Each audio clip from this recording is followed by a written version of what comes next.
Ladies and gentlemen, we are so back. Football is back. Arsenal are back. The champions are back. Oh fuck! I forgot how much I missed this. Now, don't get me wrong. I fucking actually really enjoyed the World Cup. It took me a bit of a time to get into the World Cup, but at times not. But I did actually end up really loving the World Cup. But it does not compare in any way, shape, or form to the Premier League. Oh, that was brilliant. That was brilliant.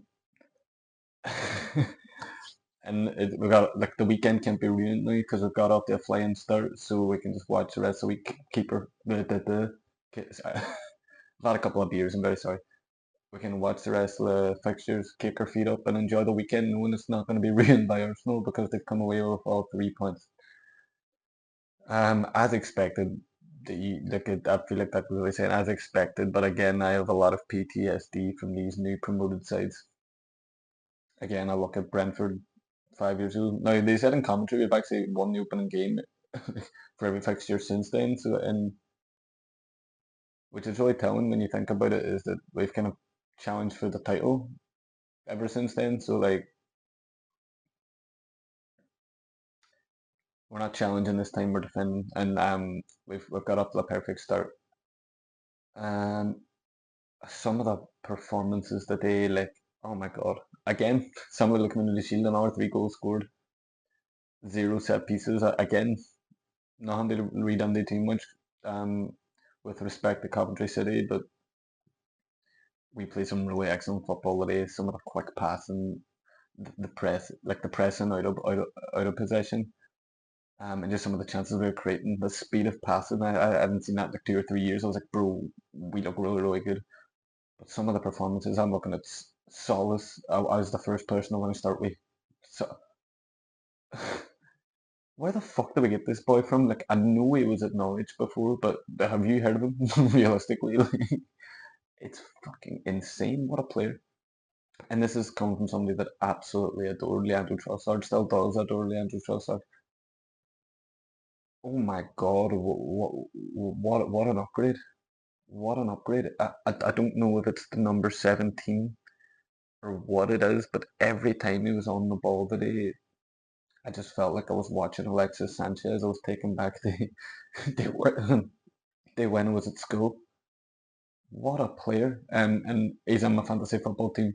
As is Kai Havertz, by the way, he scored today, so we're off to a flyer. I'm top of one league so far and second in the other. Second only to my dad because he had Odegaard as well. What a fucking sweat. What a sweat.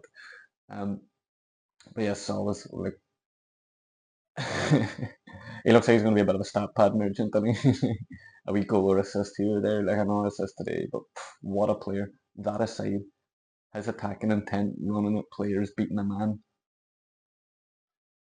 Alexis Sanchez. It just reminded me of Alexis Sanchez. What like he's in for a big season, I think. Wow. Who needs Vinny Junior? um, Mine's Lewis Skelly in the midfield today again. The man's a joke. For all the age of him, still I think people forget the all age of him, it's a fucking joke. The way he's able to draw fouls is something sensational, but also the way he's able to beat a man and just use his body is unbelievable. Odegaard. Odegaard, that's the Odegaard, like you saw in the Community Shield, you saw it in the World Cup. This is the Odegaard that's been kind of like sleeping for a couple of years. Obviously due to injury and other reasons or whatever, but he is looking back to his best. Oh my God, what a player! And then obviously Declan Rice, Declan Rice had his characters had to be dragged out. He doesn't get a rest. But wow, it just shows you like why we paid what we did for him because some of the balls he was playing today, some of the passes that he was playing that I wasn't even seeing at the time, and he's fucking executing them. Unbelievable. But yeah, I suppose we'll touch on that. Like Declan Rice having to play, there was no Bruno Guimaraes. Picked up a knock apparently. But again, no Bruno Guimaraes. That's only one thing. Obviously, we've signed Konza today, despite keeping a clean sheet and hardly conceding any chances. Martinelli didn't play. Eze came on. Fucking Diamond obviously is there. Gyökeres, interestingly, didn't feature at all. which I was a bit surprised at, as it because the game was done, there was no real need for it. Because I'm pretty sure Havertz played a full 90. Obviously, Marino came on. Um, I know he's linked with a move away, Gyökeres, but could that actually be happening, or is there other things at play as they wait and get on? I'm not sure, but again, who the fuck cares? We ended the season top of the league. All the scores, all the points were wiped. Everybody was in zero. We were still top of the league, albeit by alphabetic order. And we're in tonight, top of the league still. Cannot complain. Cannot complain. And we can just enjoy the rest of the weekend now and see what pans out. But we'll get into the match itself. I think, to be honest, we ironically up until the goal, I would say the first 15 minutes, Coventry actually started all right. I thought both teams started well with a bit of intent. But yeah, once that first goal goes in, I don't want to say it was game over, but it was kind of like business as usual, at least from an Arsenal perspective. And the first goal, again, we did well, but I'm trying not to be so harsh on Coventry because they're just newly promoted, and I actually do think they'll stay up. By the way, based on that alone, I know a lot of people will say they weren't great, but Sean tell me they'll stay up. Um, I feel like every single goal was arguably avoidable. I think they said as much on Sky as well. But the first goal, which I actually missed because I went to grab a beer out of the fridge, and then I heard that, oh, Havertz is up and running. Yeah. Anyway, I've seen it since, obviously replays and shit like that. Um, but the first goal, obviously, it kind of comes out and then it's with the defender, and then Solis, he just keeps the pressure on. He keeps them going away, keeps them going away, gets possession and just flicks it to Calafiori, who just fires it in the box, and Havertz with a fucking beautiful funny. The stick this man gets, I'm tired of defending this man. I don't know why, if it's my guilty pleasure or what.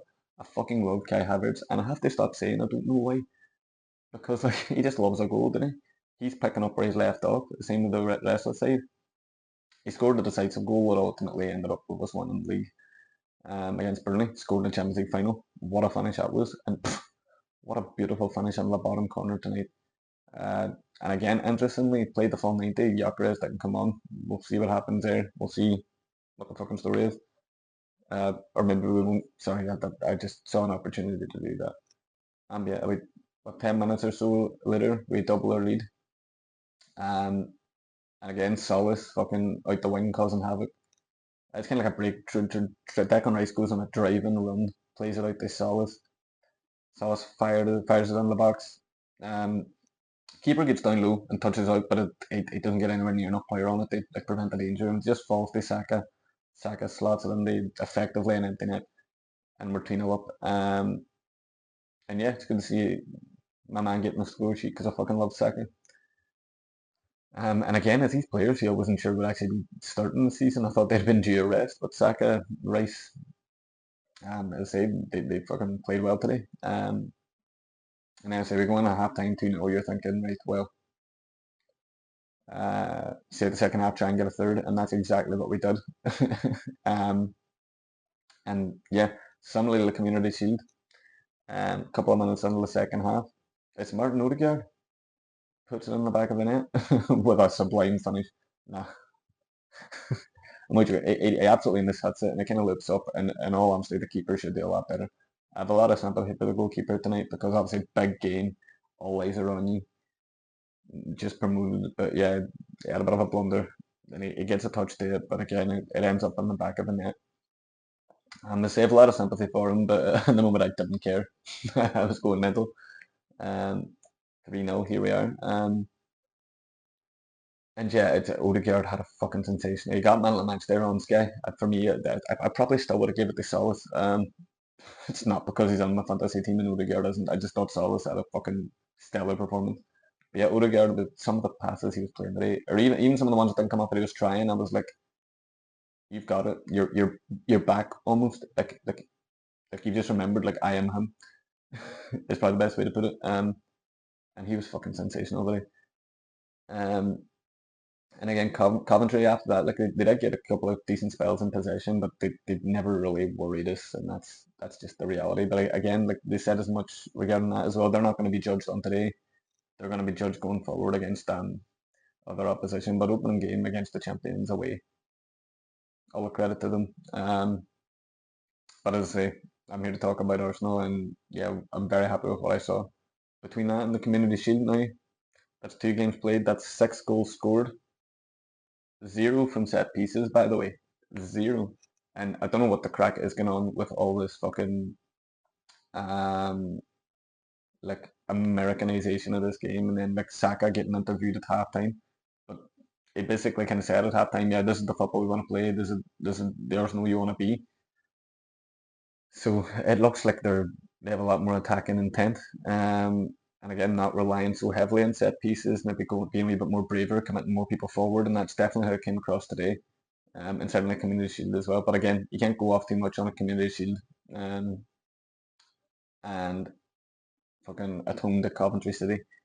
But it does look like we might be playing some fucking very good football this year, which again will be great for us. Um, Rival fans can stop complaining, but don't worry, they'll still find a way. But again, it'll be interesting to see how we come up against the Chelseas or the Man Cities. Do we kind of keep the handbrake on a wee bit, or do we let loose and try and put them to the sword? Remains to be seen. It's 1 down, 37 to go. It's going to be a long season, but fuck, I'm excited for it. I'm so glad football's back. But yeah, folks, that's it from me. Fucking, I might go have a wee on our wee beer now, treat myself, because we are fucking top of the league. We are top of the league. But yeah, pleasure as always, folks. Take care. Enjoy your weekend. Happy Friday. Love yous. Bye. Bye bye.